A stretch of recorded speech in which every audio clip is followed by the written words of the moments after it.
Mang June. Lord, again, we pray that you direct them, Lord. Especially itong season na to, Lord, na hindi nila kasama si Mang June. And Lord, ikaw ang naging provider nila. Ginamit nyo lang si Mang June. And I know worry will kick in, yung takot will kick in. But Lord, you are our provider. May you just provide and guide and lead this family to you, Lord.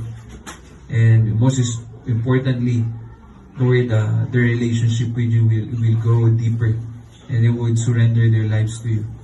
Panginoon, sa mga darating na mga panahon, I pray they would see your mighty hand over their lives. Lord, we pray, Panginoon, that you continue to unite them in love, continue to nabuklurin mo sila, Panginoon. And Lord, may you continue to lavish your love upon them and instill hope and faith in their hearts, Lord. Salamat muli, Panginoon, dahil buhay ka na Diyos. In Jesus' name, Amen.